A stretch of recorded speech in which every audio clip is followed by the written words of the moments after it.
जय हिंद दोस्तों। आप सभी लोगों का बहुत बहुत स्वागत है। तो करंट अफेयर्स का अपना एक नया सीरीज़ शुरू हो रहा है। ऐसे जुलाई से स्टार्ट करते हुए वीकली हम लोग करंट अफेयर्स देखेंगे और एक लास्ट में मंथली मिल जाएगा आप लोगों को। तो ये पूरा करंट अफेयर्स ये अपना जो हफ्ते का हर हफ्ते का चलेगा और मंथली चलेगा, ये तो चलेगा ही। जो पिछले नवंबर से लेके अक्टूबर नवंबर से लेके अभी तक के जो जून तक के करंट अफेयर्स होंगे वो हम लोग सेक्शन वाइज देख लेंगे। जैसे एक अपॉइंटमेंट देख लेंगे, मिलिट्री एक्सरसाइज देख लेंगे। और करंट अफेयर्स को देखने का तरीका होगा ऑब्जेक्टिव क्वेश्चन और उसके साथ में जो उससे जुड़ा हुआ डिटेल है वो हम लोग देख लेंगे साथ में। और जो इंपॉर्टेंट क्वेश्चंस है उनको ज़्यादा से ज़्यादा क्वेश्चंस को शामिल किया जाएगा ताकि आप लोगों को बहुत ज़्यादा इधर उधर भटकाव में ना जाना पड़े और सारी चीज़ें रिवीजन के लिए भी आप लोगों के लिए प्रॉपर एक जगह पे चीज़ें मिल जाएं। चलिए शुरू करते हैं जुलाई करंट अफेयर्स अपना फर्स्ट वीक। तो सबसे पहला सवाल यहाँ पर ये है कि अभी हाल ही में 30वें आर्मी चीफ के तौर पर किसको नियुक्त किया गया है। तो 30वें सेना प्रमुख के रूप में किसे नियुक्त किया गया है। एक ऑप्शन है MM नरवणे, JJ सिंह जी को, दीपक कपूर जी को, या फिर उपेंद्र द्विवेदी को। तो इसका सही आंसर क्या हो जाएगा? इसका राइट आंसर हो जाएगा उपेंद्र द्विवेदी। चलिए आगे देखते हैं एक्सप्लेनेशन में। आंसर है डी, उपेंद्र द्विवेदी। यही हैं अपने 30वें सेना प्रमुख उपेंद्र द्विवेदी। ये मध्य प्रदेश के रहने वाले हैं। अगर उत्तर प्रदेश के रहने वाले होते तो हमें ये भी पता करना होता कि कौन से ज़िले के हैं और थोड़ा सा डिटेल हमें और देखना होता। तो मध्य प्रदेश के हैं, बस इतना भी आप जान लिए तो बहुत है। उपेंद्र द्विवेदी इनका नाम है। अगला सवाल, ये थोड़ा इंपॉर्टेंट सवाल है। पहला FIR नए भारत न्याय संहिता 2023 के हिसाब से उत्तर प्रदेश के कौन से पुलिस स्टेशन में रजिस्टर किया गया है। तो जो पहला FIR उत्तर प्रदेश में दर्ज किया गया है भारतीय न्याय संहिता 2023 के तौर पे, तो उसके तहत तो आपको ये बताना है कि कौन से पुलिस स्टेशन में, उत्तर प्रदेश के कौन से ज़िले के पुलिस स्टेशन में ये पहला FIR रजिस्टर हुआ है, दर्ज हुआ है। 4 ऑप्शन है आपके सामने, मुरादाबाद, मेरठ, सहारनपुर या अमरोहा। तो इसका सही आंसर क्या हो जाएगा? अमरोहा, यानी कि डी ऑप्शन। तो देखिए डी ऑप्शन सही है, अमरोहा। पहला FIR जो सेक्शन 106 के तहत दर्ज किया गया है वो हुआ है लापरवाही के कारण जो मौत के लिए भारतीय न्याय संहिता 2023 की धारा 106 यानी सेक्शन 106 के तहत ये FIR दर्ज की गई है रेहरा पुलिस स्टेशन में, जो कि कहाँ पर है? अमरोहा में। तो ये इंपॉर्टेंट सवाल है क्योंकि पहला केस रजिस्टर हुआ है भारतीय न्याय संहिता 2023 के तहत। और अगर अगला स्टेटमेंट में आपको ये पूछ दिया कि किस सेक्शन के तहत इस FIR को दर्ज किया गया है, तो वो सेक्शन 106 है, धारा 106 है, इसको याद रखिएगा। इसके तहत इस FIR को दर्ज किया गया है। और ये धारा 106 किससे जुड़ी हुई है? लापरवाही के कारण जब मौत हो जाए किसी की, मतलब एक की लापरवाही की वजह से जब दूसरे की मौत हो जाए, तब उस समय ये धारा 106 के तहत इस केस को रजिस्टर किया जाता है भारतीय न्याय संहिता 2023 के तहत। चलिए अगले सवाल के ऊपर आते हैं। अगला सवाल ये है कि कौन सा देश है, दुनिया का कौन सा ऐसा पहला देश है जिसने पूरी फुल लिस्ट, एक पूरी सूची तैयार की है, किससे जुड़ी हुई? जीव जंतुओं से जुड़ी हुई, या फिर इंग्लिश में हम इसे बोलते हैं फौना से जुड़ी हुई। तो कौन सा देश अपने जीव जंतुओं की पूरी सूची तैयार करने वाला विश्व का पहला देश बन गया है? आपके सामने 4 ऑप्शन हैं, China, France, India, south Africa यानी कि दक्षिण अफ्रीका। तो इसका सही उत्तर है सी, भारत। अब इसको थोड़ा सा हम डिटेल में देख लेते हैं। ये जो भारत का जीव जंतु चेकलिस्ट पोर्टल है, जिसको हम fauna of India checklist portal बोल रहे हैं, ये इस तरह की किसी भी देश के द्वारा प्रस्तुत की गई पहली जीव जंतुओं पर आधारित एक पहला व्यापक कॉम्प्रिहेंसिव दस्तावेज है, डेटाबेस है, डॉक्यूमेंट है। मतलब एक तरीके से एक ऐसा डॉक्यूमेंट तैयार किया गया है, एक दस्तावेज तैयार किया गया है जिसमें पूरी लिस्ट है हमारे देश में कितने जीव जंतु कौन कौन से पाए जा रहे हैं। एक पूरी लिस्ट तैयार कर दी गई है, ऐसा किसी देश ने अभी तक किया नहीं है। तो ऐसा करने वाला भारत दुनिया का पहला देश बन गया है जिसने 1 लाख से अधिक 1,04,561 प्रजातियों को शामिल करते हुए अपने संपूर्ण जीव जंतुओं की एक चेकलिस्ट तैयार की है। आगे ये लिखा हुआ है कि ये जो भारत ने अपना जीव जंतुओं का एक चेकलिस्ट तैयार किया हुआ है, ये कोलकाता में आयोजित हुआ था जूलॉजिकल सर्वे ऑफ इंडिया के 109वें स्थापना दिवस पर भारत ने ऐसा किया है। और ये जो 109वां स्थापना दिवस था जूलॉजिकल सर्वे ऑफ इंडिया का, कलकत्ता में ये आधारित है। ये 1 जुलाई को इनका 109वां स्थापना दिवस हुआ था। तो ये जानना इतना ज़रूरी है। आगे चलिए देखते हैं। कौन सा देश, which country stands as the largest grapes exporting country in the world, जिसकी ग्रेप की एक्सपोर्ट वैल्यू है $1.7 बिलियन। कौन सा देश 1.7 अरब डॉलर के अंगूर निर्यात के साथ दुनिया में सबसे बड़ा अंगूर का निर्यातक देश बन चुका है, मतलब कि सबसे बड़ा ग्रेप का एक्सपोर्टर देश बन चुका है। 4 ऑप्शन है आपके सामने, अर्जेंटीना, चिली, इटली या फ्रांस।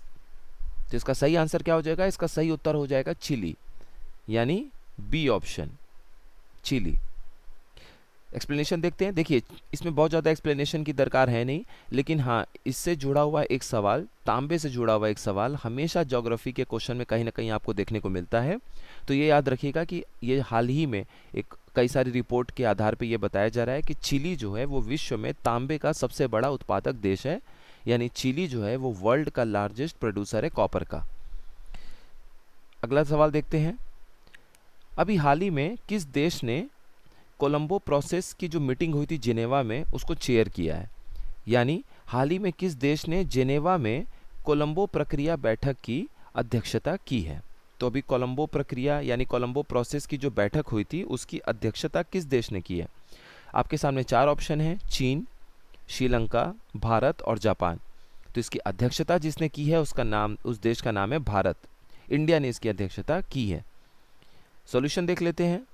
2003 में स्थापित हुई थी कोलंबो प्रक्रिया प्रवासन प्रबंधन में सुधार के लिए, मतलब आपके कोलंबो प्रोसेस जो है 2003 में स्थापित किया गया था ताकि एशिया में ये जो माइग्रेशन हो रहा है, जो आपका प्रवासन होता है लोगों का, इसके प्रबंधन में सुधार किया जा सके। जब कोई लोग एक जगह से दूसरी जगह पर जा रहे हो, एक देश से दूसरे देश में जा रहे हो, तो हम उनके लिए उचित व्यवस्था कर सकें कि वो आराम से जा पाएँ। ऐसा ना हो कि एक ही बोट में हम इतने लोगों को भर दें कि वो किसी अनहोनी का शिकार हो जाए। साथ ही साथ हम ये भी देखेंगे कि जो लोग रोजगार के लिए और रोजगार के अवसरों के लिए वो बाहर किसी देश में जा रहे हैं तो उसमें भी बढ़ावा दे सकें। तो विदेशी रोजगार के अवसरों को बढ़ाने पर ध्यान केंद्रित किया जाएगा इस बातचीत में। और साथ ही साथ शासन के भी द्वारा जो चीज़ें मौजूद की जा रही, जो आपको प्रोवाइड की जा रही, दी जा रही हैं व्यवस्थाएं, उसको भी बेहतर बनाया जा सके, क्योंकि शासन व्यवस्था बेहतर होगी तभी बाकी चीज़ें बेहतर हो पाएंगी। जैसा कि हम देख रहे हैं कि म्यांमार में दिक्कतें चल रही हैं, तो वहाँ से जब रोहिंग्या भाग कर आ रहे हैं बांग्लादेश या कहीं और जा रहे हैं तो बीच में भी अनहोनी के शिकार हो जा रहे हैं, वहाँ भी दिक्कतें हो रही हैं। तो वहाँ पे ज़रूरी है कि शासन व्यवस्था भी प्रॉपर की जा सके। इसमें कुल 12 देश हैं एशिया के शामिल हैं। उन 12 देश का नाम जानने की कोई ज़रूरत नहीं, बस इतना याद रखिए कि भारत भी उसमें है और पहली बार इस तरह की मीटिंग को हेड किया है। तो जैसे यहाँ भी हमने बात किया, वही यहाँ पर लिखा हुआ है कि भारत ने जिनेवा आधारित, तो ये जो आपका कोलंबो प्रोसेस है, यानी कि ये जो हमने अभी कोलंबो प्रक्रिया की बात की है, इस पे परमानेंट रिप्रेजेंटेटिव लेवल पर मतलब स्थायी प्रतिनिधि स्तर पर ये बैठक हुई और भारत ने इसकी अध्यक्षता की। और ये मीटिंग कहाँ पे हुई? ये मीटिंग हुई आपकी जिनेवा में। इसको याद रखिएगा, जिनेवा में अंतर्राष्ट्रीय प्रवासन संगठन का मुख्यालय भी है, यानी कि इंटरनेशनल ऑर्गेनाइजेशन जो है माइग्रेशन से जुड़ी हुई, उसका हेडक्वार्टर भी जिनेवा में, और यहीं पर इसकी मीटिंग हुई थी। तो ये जो इंटरनेशनल ऑर्गेनाइजेशन है माइग्रेशन का, इसका जो हेडक्वार्टर है उसी को इस बैठक के लिए इस्तेमाल किया गया था। और 2 साल का एक्शन प्लान इसमें खींचा गया कि अगले 2 साल में हम लोग प्रवासन को बेहतर बनाने के लिए उसको हम कैसे क्या कर सकते हैं, उसके ऊपर 2 साल के लिए एक रूपरेखा तैयार की गई है, कार्य योजना की रूपरेखा तैयार हुई है। चलिए अगले सवाल पर आते हैं। अभी हाल ही में डीक स्कूफ जो हैं वो किस यूरोपीय देश के प्रधानमंत्री बने हैं? तो डीक स्कूफ अभी हाल ही में किस देश के, यूरोपीय देश के प्रधानमंत्री बने हैं, प्राइम मिनिस्टर बने हैं? 4 ऑप्शन है आपके सामने, स्विट्जरलैंड, यूनान यानी ग्रीस, बेल्जियम और नीदरलैंड। तो इसका सही आंसर क्या हो जाएगा? इसका सही आंसर आपका हो जाएगा नीदरलैंड। नीदरलैंड के ये डेल स्कूफ जो है अभी हाल ही में प्राइम मिनिस्टर बने हैं। ये हैं डेल स्कूफ, इनका आप चेहरा देख सकते हैं, फोटो इमेज बना हुआ है, इससे याद रखना काफ़ी आसान हो जाता है। चलिए अगले सवाल की तरफ बढ़ते हैं। ये भी इंपॉर्टेंट सवाल है। अभी हाल ही में एक IAS अधिकारी हैं, उनका नाम है सुजाता सौनिक। तो सुजाता सौनिक जी किस राज्य की पहली महिला मुख्य सचिव बनी है? तो सवाल ये है कि किस राज्य की पहली महिला मुख्य सचिव बनी है सुजाता सौनिक, ये सवाल है। आपके सामने 4 ऑप्शन है, वो राज्य है कर्नाटक या वेस्ट बंगाल या फिर वो राज्य है महाराष्ट्र या चौथा ऑप्शन है मध्य प्रदेश। तो इसका सही आंसर क्या हो जाएगा? इसका सही आंसर हो जाएगा महाराष्ट्र।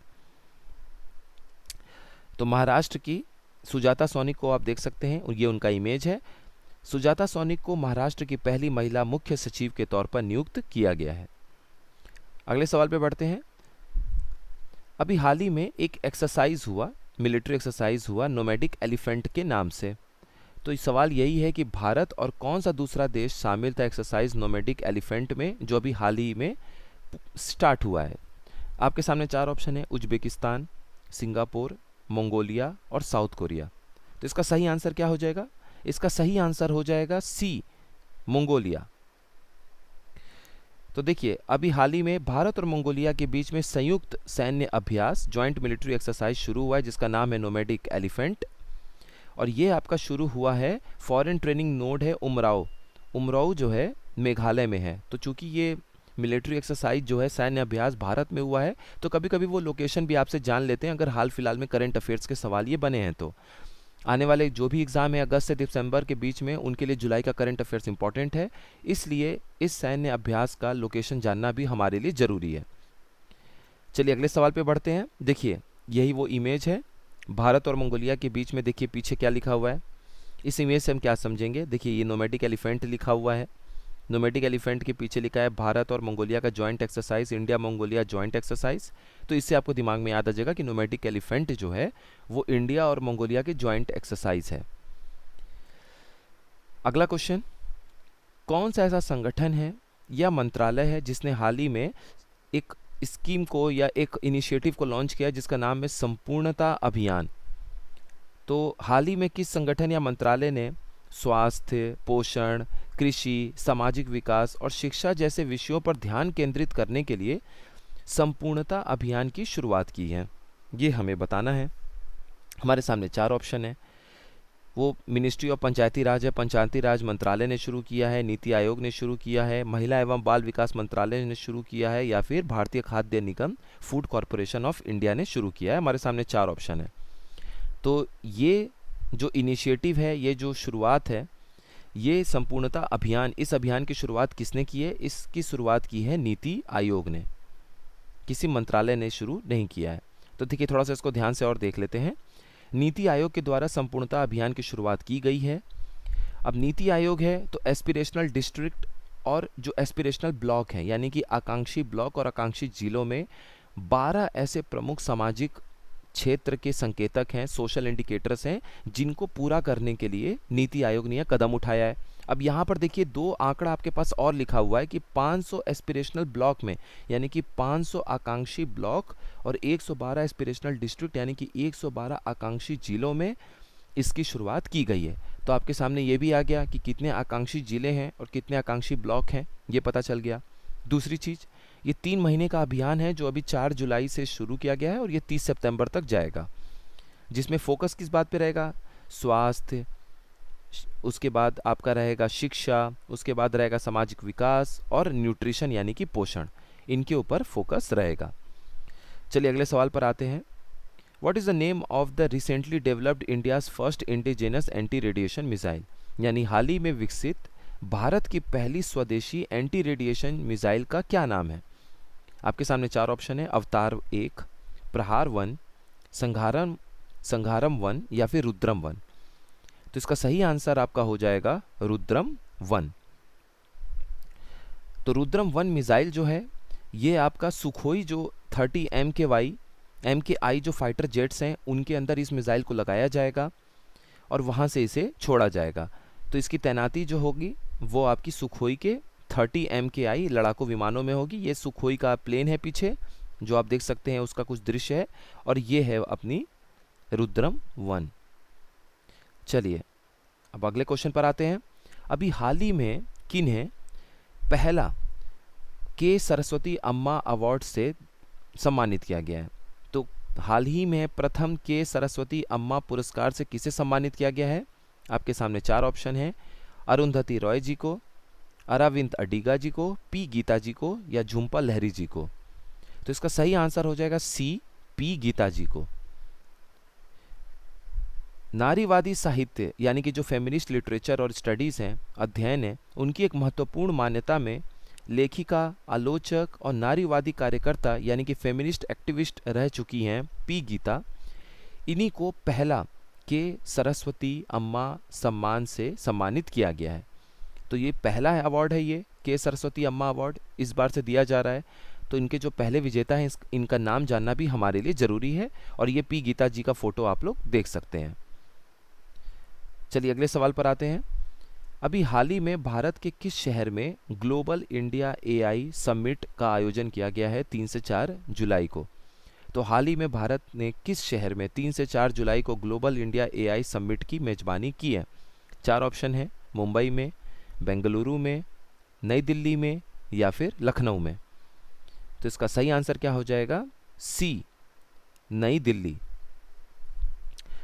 तो भारत सरकार ने अभी हाल ही में 3 से 4 जुलाई को होस्ट किया है, मेजबानी की है एक शिखर सम्मेलन की जिसका नाम है global India AI summit. AI सब समझ ही रहे हैं, यहाँ पर लिखा हुआ है कि आर्टिफिशियल इंटेलिजेंस जो समिट है, कृत्रिम बुद्धिमत्ता के ऊपर जो भारत ने शिखर सम्मेलन का आयोजन किया है वैश्विक स्तर का, ग्लोबल लेवल का, वो न्यू दिल्ली में, नई दिल्ली में किया है आयोजन।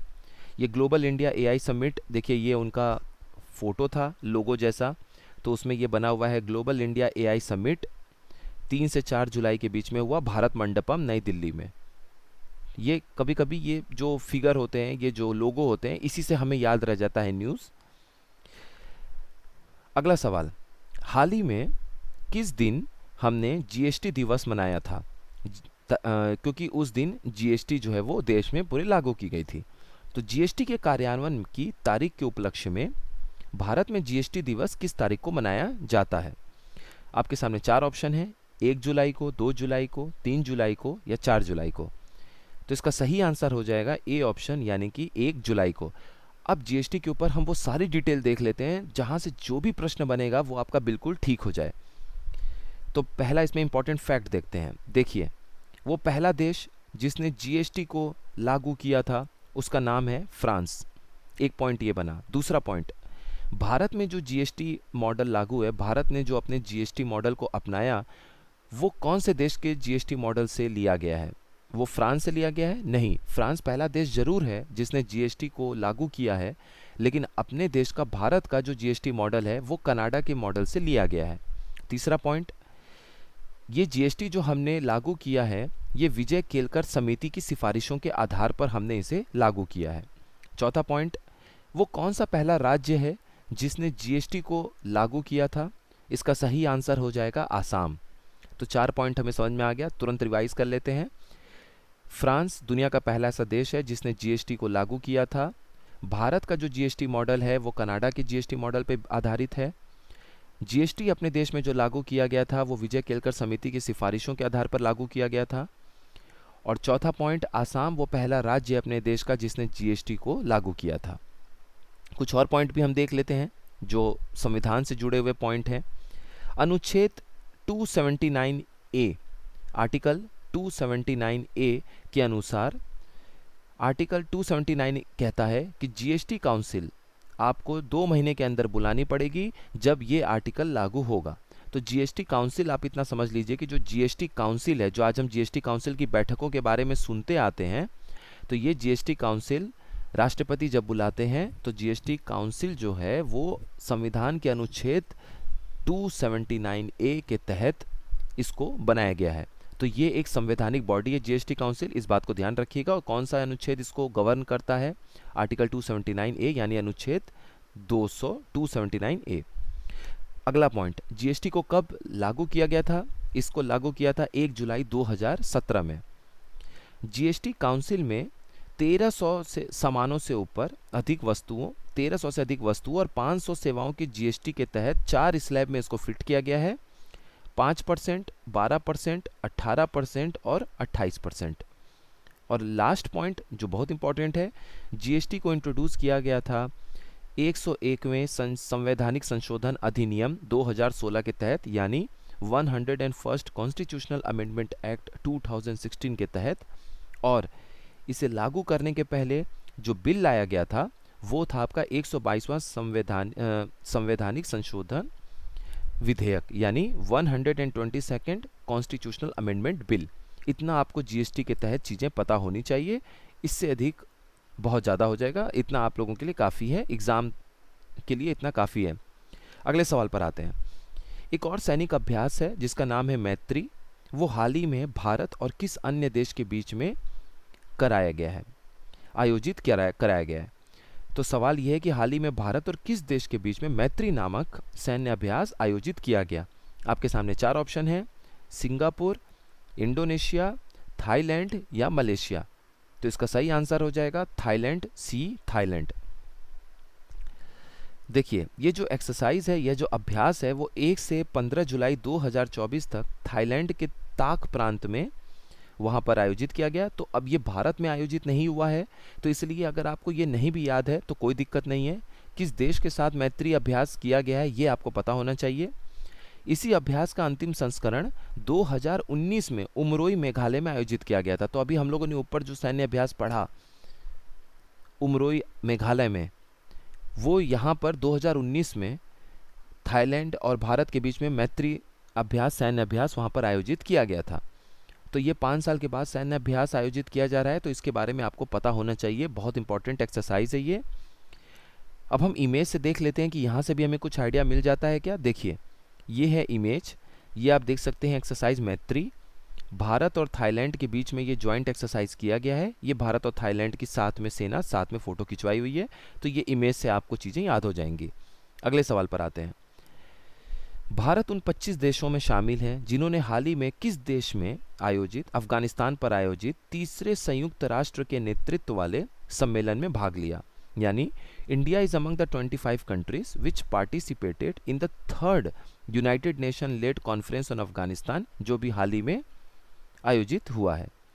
तो ये सवाल ये है कि ये जो तीसरा संयुक्त राष्ट्र के नेतृत्व वाले सम्मेलन में भारत जो जाके भाग लिया है, अफगानिस्तान के ऊपर इस सम्मेलन का आयोजन किया गया था, ये किस देश में आयोजन किया गया था, किस देश में आयोजित किया गया था, किस देश में इसका आयोजन हुआ था, ये आपको बताना है। 4 ऑप्शन है, Riyadh, Abu Dhabi, Cairo, Egypt की राजधानी है कायरो, और दोहा। तो इसका सही आंसर क्या हो जाएगा, इसका सही आंसर हो जाएगा दोहा। कतर की राजधानी है दोहा।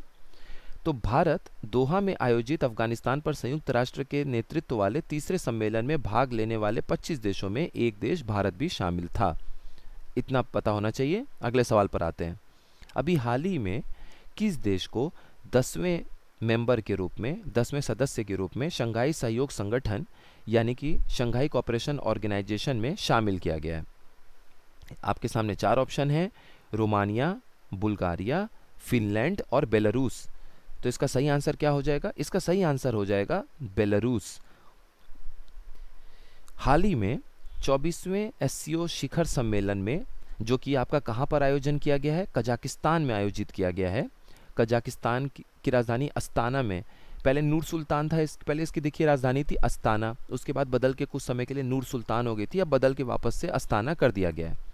तो अस्ताना में आयोजित हुआ है ये 24वां शिखर सम्मेलन, और भारत और पाकिस्तान 2017 में इसमें शामिल हुए थे। तब इसके पहले 5 मेंबर थे, फिर छठे और 7 2 मेंबर और बढ़ गए, 7 मेंबर हो गए भारत पाकिस्तान के रूप में। उसके बाद ईरान पिछले पिछले साल जो है आपका ईरान जो है वो 2023 में 9वें सदस्य के रूप में इसमें शामिल होता है। तो अब टोटल हो गए 9 मेंबर, और 10वें सदस्य के रूप में बेलारूस इस साल शंघाई सहयोग संगठन यानी कि शंघाई कोऑपरेशन ऑर्गेनाइजेशन का सदस्य बन गया।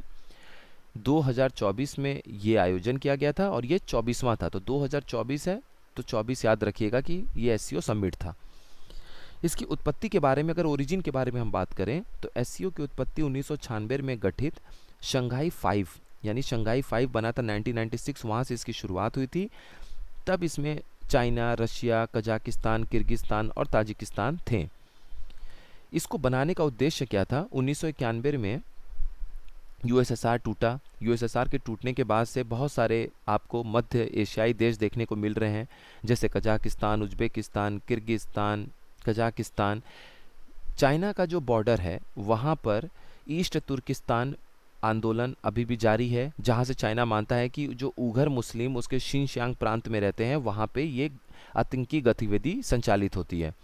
इसी सब चीज़ों को देखते हुए इस पूरे क्षेत्र को शांत रखने के लिए, पीसफुल रखने के लिए इस तरह का आयोजन, इस तरह के सम्मेलन की बात शुरुआत की थी चाइना ने 1996 में, जिसे हम शंघाई 5 कहते हैं, और आज तो ये बहुत बड़ा संगठन का रूप ले चुका है।